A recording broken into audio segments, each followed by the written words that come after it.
అడగండి. మీ పేరు చెప్పండి. నా పేరు రాజా బ్రదర్. నేటి కాలంలో క్రైస్తవులు సువార్తను ప్రకటిస్తుంటే తీవ్ర వ్యతిరేకత వస్తుంది. ఎందుకు?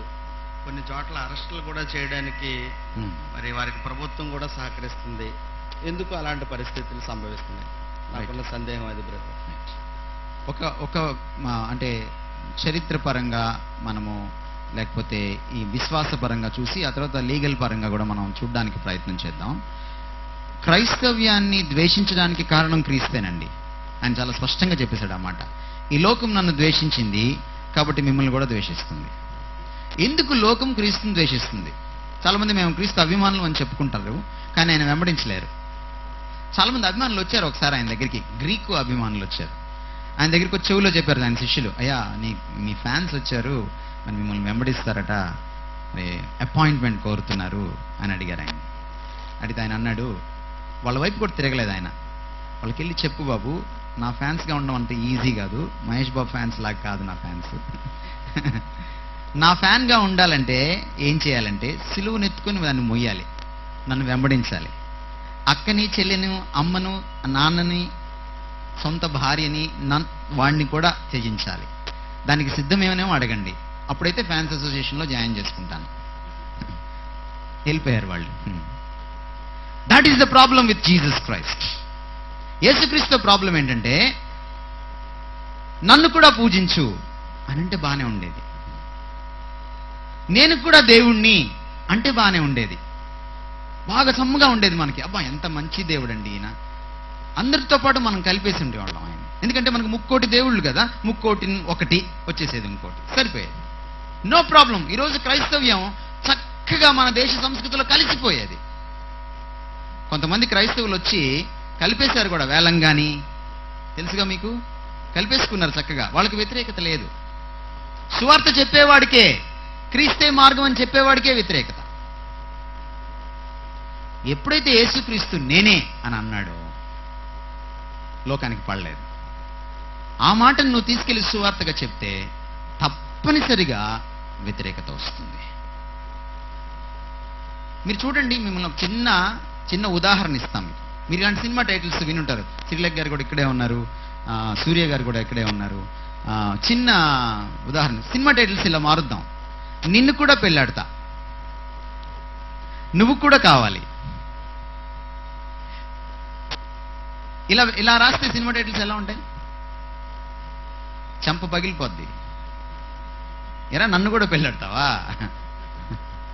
ఏమా, ఒక అమ్మాయికి తన భర్త తనకే చెందాలన్నంత రోషం ఉంటే దేవుడికి ఎంత ఉండాలి? ఎంత ఉండాలి ఆయనకి? ఎప్పుడైనా ఇక్కడ కూర్చున్న వాళ్ళల్లో మీ నాన్న ఎవర్రా అంటే వాళ్ళిద్దరు అని చెప్పగలరా? ఎంత దరిద్రంగా ఉంటుంది. నాన్నే ఒక్కడైతే సర్వ ప్రపంచాన్ని సృష్టించిన సర్వాధికారి అయిన అనంతుడైన వాడు ఒక్కడు కాడా? ఆయన ఈ లోకానికి వస్తే నన్ను కూడా అంటే ఆయన నమ్మకూడదు. అందుకే ఆయన ఏమన్నాడంటే నేనే. ఎందుకంటే ఆయన పక్కన ఎవడు లేడు, దేవుడు ఒక్కడే. రోషం కలిగిన వాడు ఆయన. తెలుసుకోండి, యేసును పూజిస్తే ఇంకెవరిని పూజించలేరు. యేసుని ప్రేమిస్తే ఆ రీతిలో, ఆ స్థాయిలో ఇంకెవరిని ప్రేమించడానికి వీల్లేదు. He deserves it. ఆయన దానికి యోగ్యుడు, ఆయన మాత్రమే యోగ్యుడు. That is the statement Surya started with. I praise God for that. అంచేత వ్యతిరేకత వస్తుంది, తప్పనిసరిగా వ్యతిరేకత వస్తుంది. పడాలి, తప్పదు. లీగల్గా తీసుకుంటే ఈరోజు వాళ్ళు తీసుకెళ్లి మనల్ని కేసులు కూడా పెడుతున్నారు, కానీ కేసు పెట్టలేరు. ఆయన కూడా ఆ రోజు దొంగ కేసు పెట్టారు. వాళ్ళు మమ్మల్ని కొట్టారని, లేకపోతే భారత మాతను తిట్టారని, ఇలాంటి అబద్ధాలు పెట్టాల్సిందే తప్ప మృత ప్రచారం చేసుకున్నందుకు కేసు పెట్టలేరు. ఎందుకంటే భారత రాజ్యాంగం నిన్ను ప్రకటించుకోవడానికి నీకు స్వేచ్ఛనిస్తుంది. భారత రాజ్యాంగం రాసిన వాళ్ళు ఎవరైనా అది బైబిల్ యొక్క ప్రేరణతో పుట్టింది. అందుకని ఈరోజు రాజ్యాంగం మార్చమని కూడా అడుగుతున్నారు వాళ్ళు.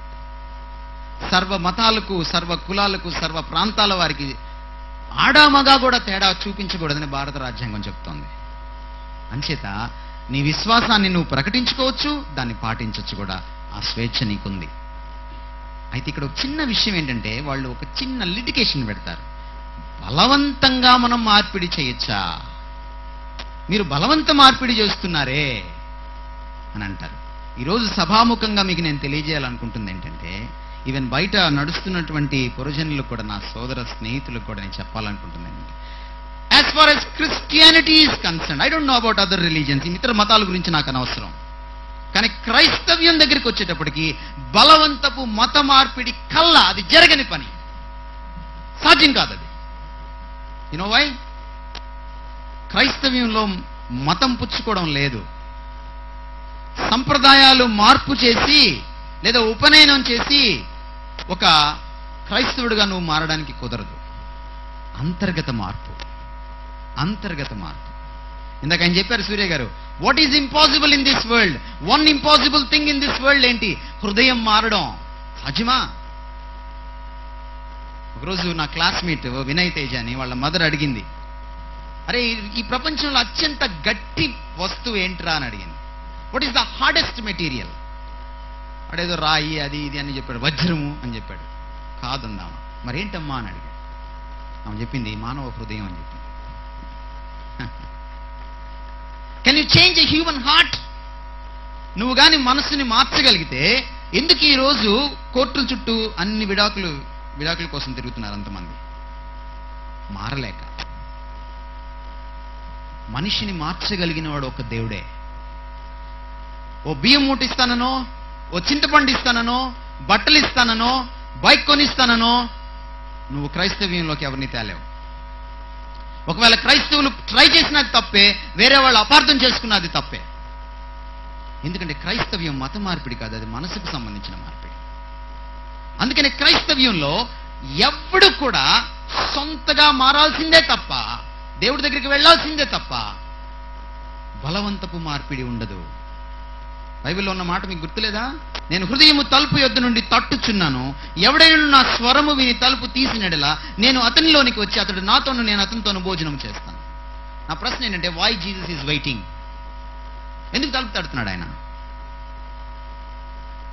అందరూ తలుపులేసుకొని కూర్చుంటే లోపలికి వచ్చేసినటువంటి వాడు కదా ఆయన. తన శరీరాన్ని, పునరుద్ధాన శరీరాన్ని చూపించుకున్నవాడు కదా ఆయన. ఇందాక చెప్పారు ఆయన పాతాళంలోకి వెళ్ళినా అక్కడ ఉంటాడు కదా ఆయన. ఎక్కడ చూసినా ఉంటాడు కదా ఆయన. ఎందుకు హృదయంలోకి రావడానికి ఆయన సంశయిస్తున్నాడు, తలుపు తడుతున్నాడు. నువ్వు తీస్తావని. బలవంతంగా మార్చడు యేసు. ఎవరైతే తలుపు తీస్తారో వాళ్ళనే మారుస్తాడు. కాబట్టి బలవంతపు మత మార్పిళ్ళు అనేటువంటిది ఒక అభియోగమే తప్ప, ఒక అపనిందే తప్ప, అపవాదే తప్ప, అది ఎట్టి పరిస్థితుల్లో వాస్తవం కాదు. అలా ఒకవేళ మారినా వాళ్ళు క్రైస్తవులు కారు.